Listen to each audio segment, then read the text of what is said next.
Amigos ouvintes, há qualquer coisa muito frustrante nas denúncias de corrupção que eu faço aqui, que os jornais fazem, que as revistas como Veja, Época e outras fazem, porque a gente critica, aponta, denuncia e nada, absolutamente nada acontece.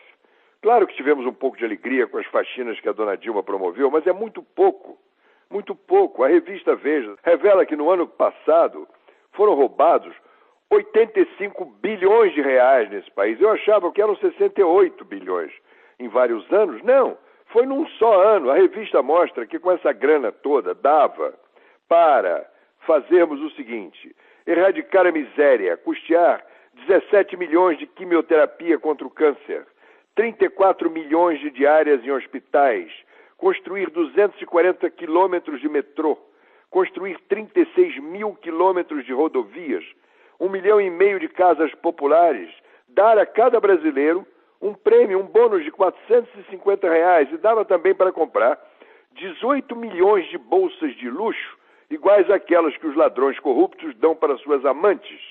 Muito bem, mas que adianta mostrar tudo isso, como fazemos? Todos os instrumentos do Estado, jurídicos, legislativos, atos do Executivo, tudo é um imenso labirinto burocrático e incompetente que joga para debaixo dos tapetes todas as roubalheiras descobertas, e os vagabundos sabem disso e aproveitam. O que é que os brasileiros podem fazer?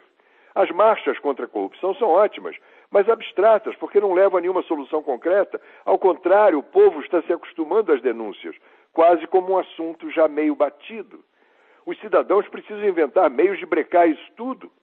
A campanha da Ficha Limpa, que reuniu 1,5 milhão de assinaturas, foi um ato concreto e, mesmo assim, apesar da vitória, tem sido contornado pelos peritos advogados, assistentes dos ladrões nas brechas do Estado e da lei. Uma ideia seria, por exemplo, nomear um a um os ladrões comprovados. Nomear. A imprensa não pode fazer isso sem provas, mas as multidões podem. Nomes, retratos grandes das caras, bonecos grandes como no Carnaval de Olinda. Outras ideias têm de ser eventos com uma finalidade concreta, para evitar o lado meio aéreo dos protestos. Eventos têm de ser feitos diretamente, por exemplo, a órgãos jurídicos. O Supremo Tribunal Federal tem de ser questionado sobre esta destruição do país. A população tem de pedir apoio dos grandes juristas com suas capas negras. Temos de fazer denúncias vivas nos currais dos políticos, lá onde eles arranjam votos, dos políticos corruptos. Não é a imprensa que tem de inventar os eventos, mas os comitês de organização de marchas têm de se reunir e bolar soluções, coisas marcantes, atos humilhantes para os corruptos, ações, além de gritos e de faixas. Precisamos de vigílias permanentes nos pontos principais da roubalheira em Brasília, por exemplo. Essa gente tem que ter medo da população. Só o medo pode diminuir a catástrofe brasileira. Foi para isso que se restaurou a democracia? O espetáculo que o senhor ministro Carlos Lupe tem oferecido ao Brasil é um retrato cuspido e escarrado da nossa vida política pós-Lula. É a cara perfeita do estado em que o ex-presidente deixou o país, ingovernável. É impressionante como Lula conseguiu enrolar a população com suas gracinhas, piadinhas e bonezinhos e discursos inflamados, enquanto entregava o país aos piores homens da República. Isso poderia até se justificar em tempos de guerra, talvez, como fez uma vez o ministro Winston Churchill da Inglaterra. Durante a guerra contra o nazismo, ele disse: se for preciso, eu me alio ao próprio demônio para derrotar o Hitler. Tudo bem, em guerra. Mas o Lula se aliou a gente como Lupe, Orlando Silva, o velhinho Pedro Novaes, o Wagner Rossi e tantos outros, com seus jaquetões e cabelos pintados, apenas para o seu próprio bem. Não estava salvando o Brasil, não. Estava apenas zelando por sua própria imagem de salvador do povo. Mentira. Vejam o estado da infraestrutura do país, apenas isso. Com 30% de cidades com esgoto apenas. Só 30%. Para vermos como ele nos enrolou. Mas voltando ao Carlos Lupe, estamos vendo que ele é melhor que todos os outros, como síntese do fisiologismo, da malandragem, da enganação.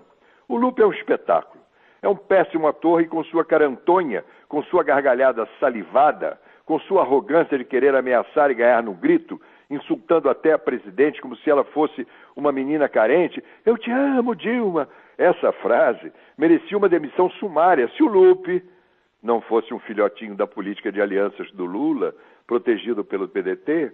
Lupe é um péssimo ator, É um canastrão, como se dizia. Ele fingindo que não lembrava do nome do seu amigo Adair no depoimento da Câmara, procurando nos papéis o nome, foi um vexame raro como interpretação teatral. E ele vai pagar por isso porque o amigo Adair ficou uma arara e logo o Lupão apareceu no avião junto com o Adair. Agora, involuntariamente, o Lupe está nos prestando um serviço audiovisual. Seus gestos desrespeitosos, sua feiura, seu machismo com a presidente, seu cinismo são uma prova viva do desrespeito que muitos políticos têm por nós, o povo do Brasil. Porque vamos combinar. Ele comanda um ministério sob acusação de roubos e falcatruas e teria a obrigação mínima de nos respeitar e tratar de se defender com dignidade, sem subestimar a inteligência dos brasileiros. Suas maneiras desabridas, folgadas, mal educadas mostram que ele não tem respeito por nada, nem pelas mentiras que conta. Esse homem tem de cair, e logo.